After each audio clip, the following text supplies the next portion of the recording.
அனைவருக்கும் வணக்கம்.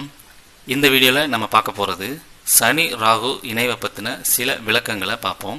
இது வெறும் சனி ராகு இணைவுக்கானது மட்டும் இல்லை, வரப்போகிற மார்ச் 28ஆம் தேதியிலிருந்து அடுத்து ஏப்ரல் முழுக்கவுமே சனியும் ராகுவும் மீனத்தில் ஒன்று நோக்கி வந்து தொட்டு அதை கிராஸ் பண்ணி மறுபடியும் விலகி போகிற அந்த நிகழ்வு மீனத்தில் நடக்குது. ஸோ சனி ராகு அந்த இடத்துல ரொம்ப நாளுக்கு இருக்கும், ஆனால் முக்கியமான நிகழ்வு இந்த ஏப்ரல் மாதத்தில் தான் நடக்கும்.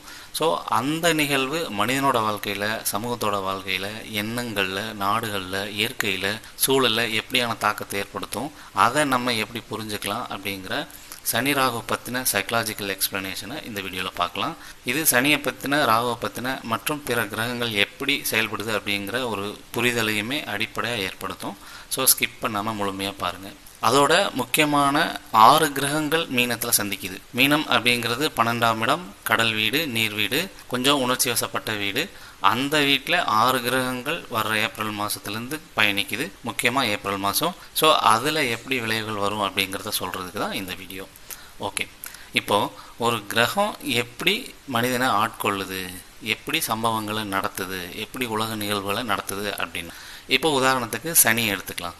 இப்போ சனி அப்படிங்கிற நேச்சர், சனி அப்படிங்கிற தன்மை ஒரு வைப்ரேஷன் மூலயமாவோ, ஈர்ப்பு விதி மூலயமாவோ, ரேடியேஷன் மூலயமாவோ, கதிர்கள் மூலயமாவோ, வெற்றிடம் மூலயமாவோ, பிரபஞ்ச உணர்வு மூலயமாவோ, ஏதோ ஒன்று மூலயமாவோ இந்த பூமியில் இருக்கிற பொருட்கள், இடங்கள், நபர்கள், மனிதர்கள், அவங்களோட எண்ணங்கள், சூழல்கள், பஞ்சபூதங்கள் எதெல்லாம் இருக்கோ எல்லாத்து மேலேயுமே தன்னுடைய தாக்கத்தை வெளிப்படுத்துது. அது எந்த மீடியம் மூலயமான்னு இன்னும் எதுவும் கண்டுபிடிக்கப்படலை, அதுக்கான சான்றுகள் இல்லை. ஆனால் அதோட தாக்கம் இந்த உலகத்து மேலே, மனிதர்கள் மேலே, சூழல் மேலே இருக்குது அப்படிங்கிறத கண்கூட பார்த்துட்டு இருக்கோம். நிறைய பலன்களும் நடந்திருக்கு. ஸோ அதனால தான் ஜோதிடம் அப்படிங்கிறது இன்னும் இருக்குது. ஸோ சனியோட ஈர்ப்பு, சனியோட வைப்ரேஷன் இந்த உலகத்து மேலே, இந்த சமூகத்து மேலே, சூழலில் இருக்கிற மனிதர்கள் மேலே தாக்கத்தை ஏற்படுத்திகிட்டே இருக்குது.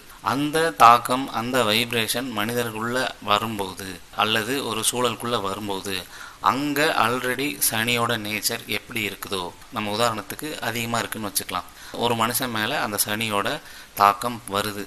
அந்த மனிதன் கடந்த காலத்தில் முன்னோர்கள் மூலயமா, கடந்த பிறவியில் அவனோட அனுபவத்தில் சனியோட நேச்சரை அதிகமாக வச்சுருந்துருக்கான். சனி மாதிரி நிறைய செயல்பட்டுருக்கான். சனி மாதிரி நிறைய செயல்பாடுகள், உணர்வுகள், ஆசைகள், நடவடிக்கைகள் பண்ணியிருக்கான்னு வச்சுக்கலாம். அவனோட ஜாதகத்தில் நிச்சயமாக சனியும் வலுவாக தான் இருந்திருக்கும். ஸோ அப்படி இருக்கிற ஒரு நபர் மேலே இந்த சனியோட அதிர்வுகள், வைப்ரேஷன் படும்போது, விழும்போது அல்லது ஈர்க்கப்படும் போது அவர் அந்த சனியோட தன்மையை இன்னும் அதிகமாக, இன்னும் திறம்பட செயல்படுத்த ஆரம்பிப்பார்.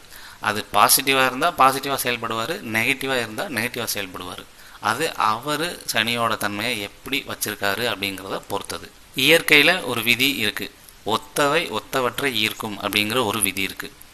ஒரு இடத்துல அதிகமாக மழை பெய்யுதுன்னா அந்த இடத்துல அதிகமான மழை பெய்கிற அமைப்பு இருக்கும்.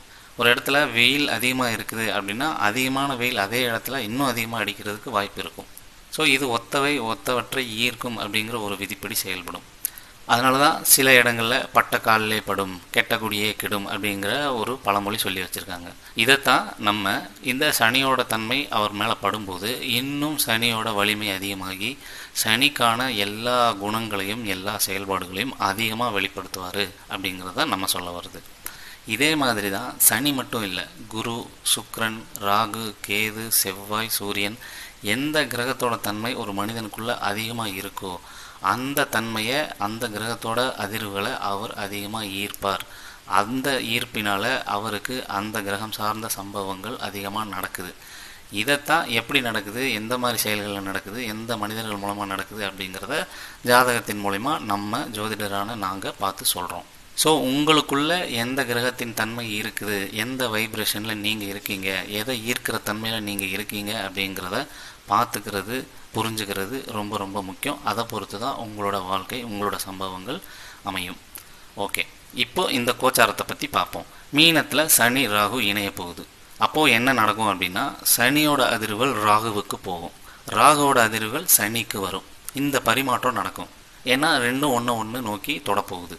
சனிக்கு ராகுவோட பேராசை, சுரண்டல், சுயநலம், பகட்டுத்தன்மை, தன்னோட சுயத்துக்காக, தன்னோட நலனுக்காக என்ன வேணால் பண்ணலாம் அப்படிங்கிற எண்ணம், ஜாலியாக இருக்கணும்னு நினைக்கிற அந்த தன்மை அப்படியே சனிக்கு போகும். சனிக்கிட்ட இருக்கிற உழைக்கிற குணம், முரண்பாடு, குதர்க்கம், பொறாமை, போட்டி, எனக்கு மட்டும் ஏன் இப்படி நடக்குது அப்படிங்கிற தாழ்வு குணம், தாழ்வு மனப்பான்மை, கழிவிறக்கம், இப்படியான தன்மை ராகுக்கு போகும். ஸோ 2 கிரகமும் 2 கிரகத்தோட தன்மைகளை அந்த இடத்துல பரிமாறிக்கும். அது மட்டும் இல்லாமல் சனி ராகுக்குன்னு பாசிட்டிவான நிறைய தன்மைகள் இருக்குது. அதுவுமே இந்த சேர்க்கையின் போது, இந்த நிகழ்வின் போது பரிமாற்றப்படும். இப்போ பாசிட்டிவாக இருக்குது, பெருசாக யாருக்கும் போட்டி போடல, நிரூபித்து காட்டுறதுக்கு ஓடலை, வெற்றிக்காக ஓடலை, குறுக்கு வழியில் எதுவும் பண்ணலை, எனக்கு மட்டும் ஏன் நடக்குது, நான் ஏன் இப்படி இருக்கேன் அப்படின்னு பொழுதுன்னைக்கு புலம்பலை, ரொம்ப பாசிட்டிவாக விடுதலை உணர்வோட, எந்த நிர்பந்தமும் இல்லாமல் உழைப்புக்கேற்ற வருமானத்தை வச்சுக்கிட்டு அதிகமான தேடலோட நிம்மதியாக வாழ்கிறாங்கன்னு வச்சுக்கலாம். அப்படிப்பட்டவங்களுக்கு இந்த மாதிரி சேர்க்கையின் போது சனி ராகுவின் நல்ல தன்மைகள் பரிமாறப்பட்டு அவங்களுக்கு இன்னும் ஏதாவது புதுவிதமான கண்டுபிடிப்புக்கோ அல்லது புதுவிதமான சிந்தனைக்கோ அடித்தளமான யோசனைகள் எழ ஆரம்பிக்கும், நிகழ்வுகளும் நடக்க ஆரம்பிக்கும்.